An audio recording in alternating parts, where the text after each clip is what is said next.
A future Salida doctor was born in 1929 when baby William DrMehos, the son of industrious Greek immigrants, entered the world. Little did anyone know the impact he would have on our community. His father owned the Victoria Tavern on F Street, and Billy and his little brother helped by cleaning, mopping, waiting tables, and peeling potatoes. He says it was fun. What I remember most is that the town was not as busy then as it is now. Of course, there were not very many cars. I remember particularly riding a bike down to the bridge when I was less than 10 years of age. The businesses were interesting. The liquor establishments could only have their business on Lower F Street, which would be North F Street from First Street on down, and that included even the north part of East and West First Street. I remember that well because my family was in the liquor business, running the Victoria Tavern. I washed glasses there and wiped tables. Before they opened, in the morning, I would sweep the place. On Sunday nights, we would have to scrub it, mop it. But it was particularly enjoyable interacting with all these people. Billy loved going to school in Salida. In high school, he fell in love with basketball and football. I think the thing I remembered most about growing up here in the schools was how much I admired the teachers. I admired them enough so that I seriously considered going into the teaching profession as my avocation. After graduating from Salida High School, he attended the University of Colorado at Boulder. He was torn between becoming an athletic coach or a physician. But after the first day of classes at medical school, he knew he was in the right place and was determined to become a doctor. He graduated from the University of Colorado in 1951, then headed to the School of Medicine in Denver, graduated in 1955, then went to family practice training at Chicago's Cook County Hospital, where 1,090 babies were born per month. During summer vacations, he came home to work at the Salida Hospital. During these externships, he worked with the legendary Dr. Leo Lenardi, who liked young Bill so much, he offered to make Bill a partner in the practice after he finished his education. After interning at Cook County and then spending 2 years in the Army as a physician, Bill had a big decision to make: move to a big city and follow an upwardly mobile career path, or return home to his beloved Salida, where his patients would all know him as Billy. Bill had enjoyed working with Dr. Lenardi so much, he came back home in 1959 to take care of us here. Family practice, it was different then than it is today because we didn't have as many specialists around, and so we were expected to do these procedures such as cesarean sections, appendectomies, reducing fractures, that type, which I think often now these are referred to specialists. In the early days, we made house calls and we were sort of expected to do it. We had no emergency room. We couldn't tell a patient to go down to the hospital and be seen down there. So it was seldom that I had a whole night's sleep without getting a phone call. The hospital in Salida, where he and Dr. Lenardi treated patients, was then known as D&RG Hospital. It was first built in 1885 by the Denver and Rio Grande Railroad for its employees. It served all of the railroad's employees and their families. Employees paid 50 cents a month for medical care. Other patients were accepted if they could pay. Unfortunately, in 1899, a fire destroyed much of the structure. Fortunately, all 32 patients and most of the equipment were saved. The railroad rebuilt the hospital and restored it to its former glory in 1900. In 1925, a modern addition was added to the west side. And in 1950, the railroad turned over title of the hospital to the Rio Grande Employees Union. I was able to practice in that hospital because we took care of railroad patients free of charge. We got $50 a month to take care of these railroad patients who could come from anywhere in the Rio Grande system. And with that, we were allowed to bring our patients to the hospital and treat them. Back in the 50s, my experience walking into the Rio Grande Hospital was positive. It was a beautiful building for that time. By the 1960s, fewer railroad employees were coming to the hospital. The union decided to sell the facility and began negotiating a sales price with hospital officials in California. Salida attorney W.S. Rush got wind of that situation and led the effort for local ownership. 40 prominent citizens, including DrMehos, contributed their own money as a down payment to buy the hospital for $180,000. In 1962, the Rio Grande decided to get out of the hospital business, and so they put the hospital up for sale. That did not mean it was going to be a hospital necessarily. They were going to sell it to whomever wished to buy it. And so we bought it for Salida.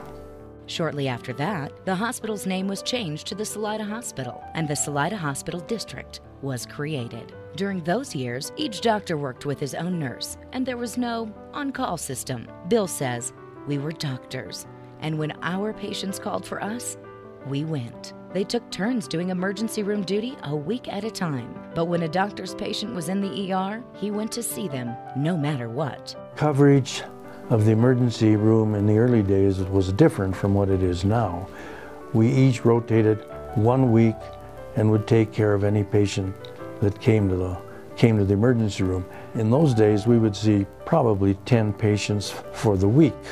We did not get paid by the hospital. We did it on our own and charged the patient.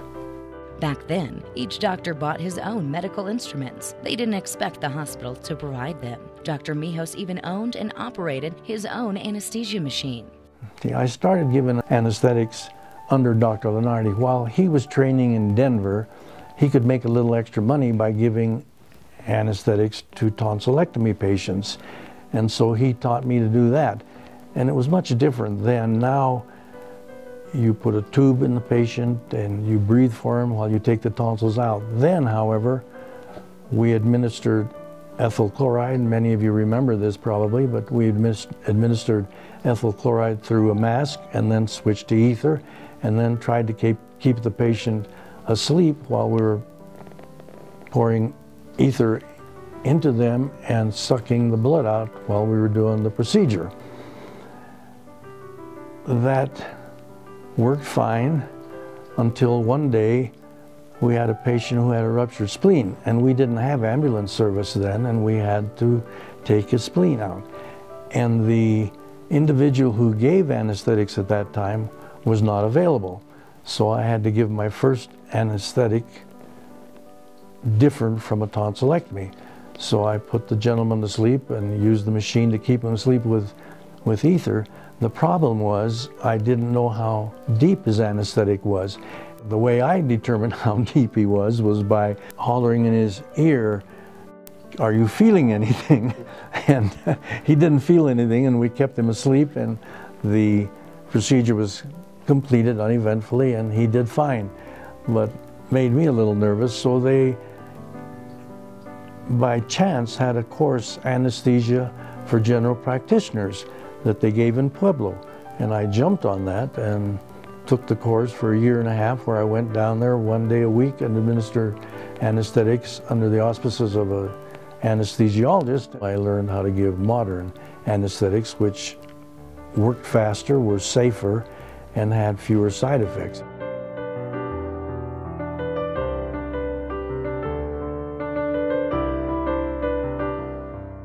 For 26 years, from 1967 to 1993, DrMehos, Dr. Lenardi, and then Dr. Tom Sandell worked together. They never had a contract and never had an argument. During those years, DrMehos grew more and more involved in the community.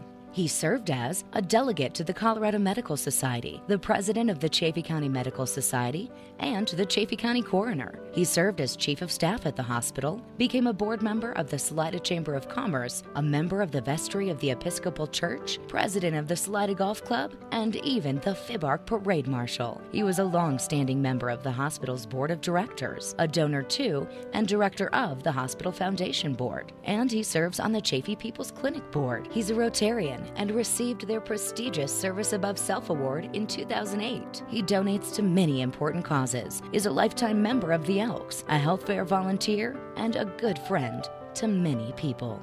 DrMehos retired from his medical practice in 2003 after 47 years, but he continued to ensure the hospital could provide the best of care. Shortly after retiring, he became convinced that a new hospital was needed and advocated to plan and raise the funds for a new facility. After I retired, I served 2 terms on the board, and one of the major decisions we made was to build a new hospital. This decision was made primarily because our old hospital was not nearly modern enough and not nearly large enough.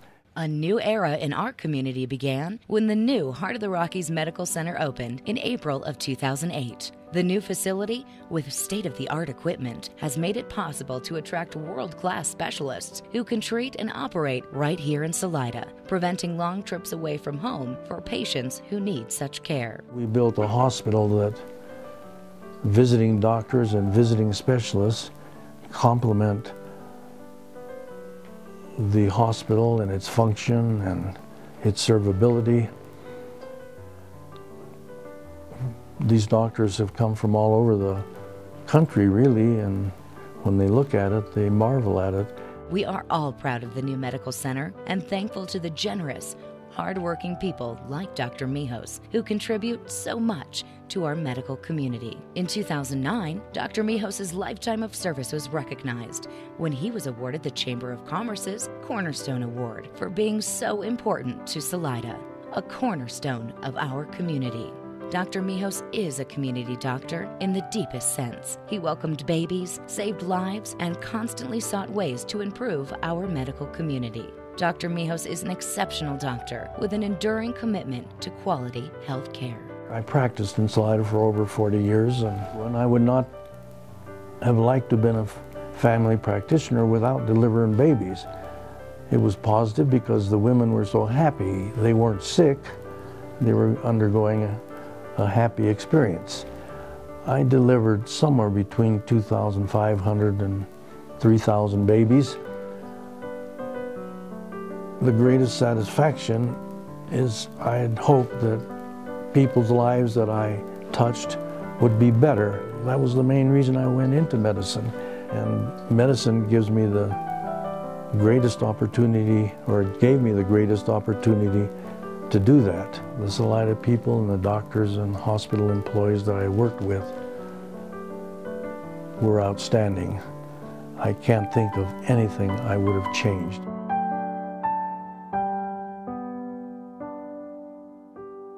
Thank you, Dr. William Mehos.